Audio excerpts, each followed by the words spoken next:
প্ৰত্যেক সমষ্টিতে এজনকৈ অৰুণোদয় আঁচনিৰ সহায়ক নিযুক্তি দিয়াৰ পৰিকল্পনা কৰিছে এইবাৰ চৰকাৰে।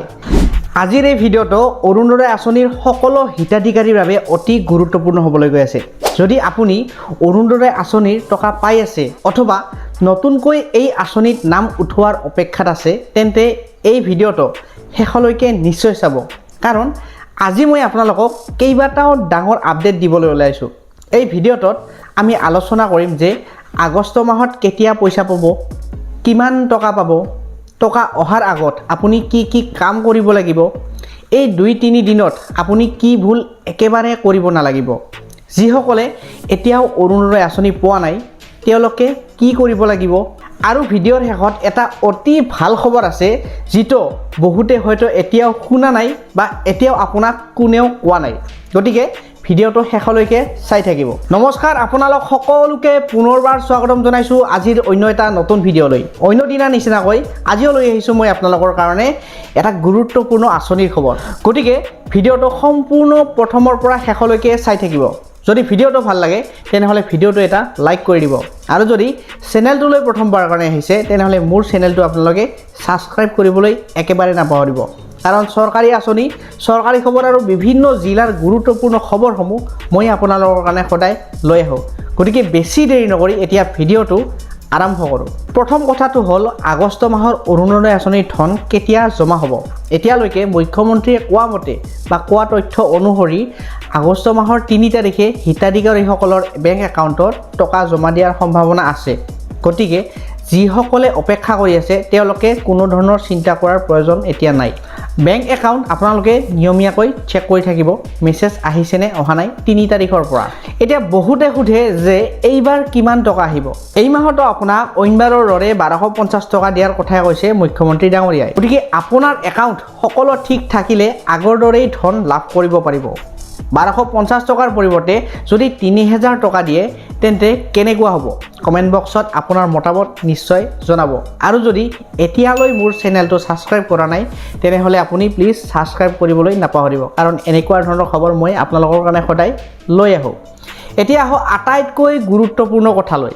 আগষ্ট মাহৰ টকা অহাৰ আগতে আপুনি কি কাম কৰিব লাগিব। প্ৰথম আৰু আটাইতকৈ প্ৰয়োজনীয় কথা হৈছে আপোনাৰ DBT লিংক থাকিব লাগিব। DBT লিংক আপোনালোকৰ একাউণ্টত ঠিকমতে থাকিব লাগিব। যদি বেংক একাউণ্টত DBT লিংক নাথাকে তেনেহ'লে ধন জমা হোৱাত আপোনাৰ সমস্যা হ'ব পাৰে বা আপোনাৰ একাউণ্টত পইচা নোসোমাবও পাৰে। গতিকে এবাৰ বেংক বা CSC কেন্দ্ৰত গৈ আপোনালোকে নিশ্চিত কৰিব যে আপোনাৰ DBT লিংক আছেনে নাই। এতিয়া শুনক, এই 2-3 দিনৰ ভিতৰত আপুনি কি ভুল একেবাৰে নকৰিব। প্ৰথমতে বেংক একাউণ্ট আপোনালোকে সলনি নকৰিব। নতুন একাউণ্ট যোগ কৰা, পুৰণি একাউণ্ট বন্ধ কৰা বা নাম সাল সলনি কৰাৰ দৰে একেইটা কাম আপোনালোকে এতিয়া কোনো ধৰণৰ নকৰিব। দ্বিতীয়তে আধাৰ কাৰ্ডত কোনো ধৰণৰ পৰিৱৰ্তন নকৰিব। নাম, জন্মৰ তাৰিখ, ঠিকনা বা মোবাইল নম্বৰ সলনি কৰাৰ কাম কেইদিনমান আপোনালোকে পিছত কৰক।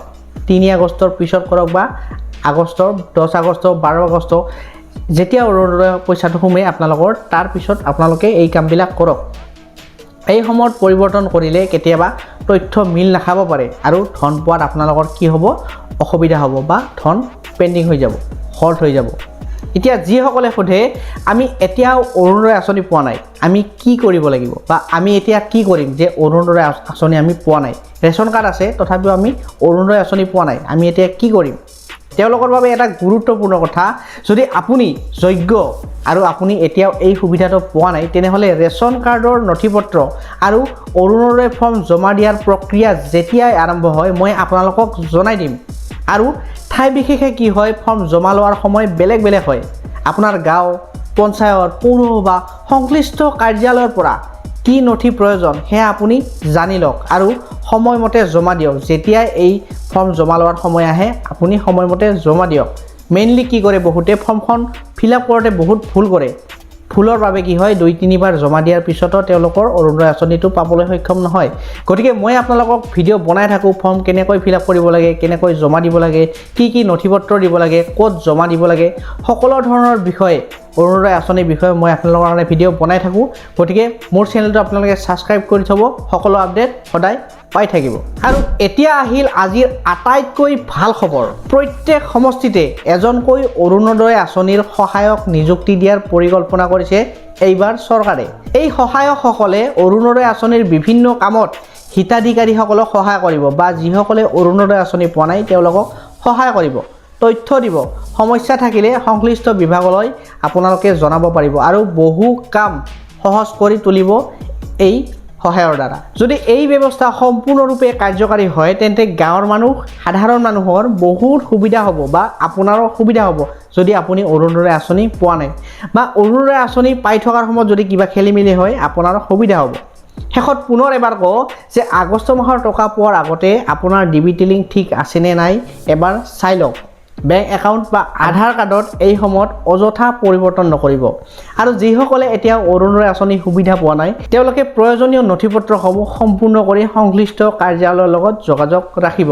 গতিকে আজিৰ ভিডিঅ'টো এইখিনিয়ে আছিল। যদি ভিডিঅ'টো অকণমান হ'লেও ভাল লাগিল তেনেহ'লে আপুনি নিশ্চয় এটা লাইক কৰি দিব আৰু যদি চেনেলটো এতিয়ালৈ ছাবস্ক্ৰাইব কৰা নাই তেনেহ'লে প্লিজ ছাবস্ক্ৰাইব কৰি ল'ব, কাৰণ এনেকুৱা ধৰণৰ চৰকাৰী আঁচনি, চৰকাৰী খবৰ আৰু বিভিন্ন ধৰণৰ জিলাৰ গুৰুত্বপূৰ্ণ খবৰসমূহ মই আপোনালোকৰ কাৰণে সদায় লৈ আহোঁ। গতিকে আজিলৈ ধন্যবাদ। লগ পাম পুনৰ নেক্সট এটা গুৰুত্বপূৰ্ণ ভিডিঅ'ত।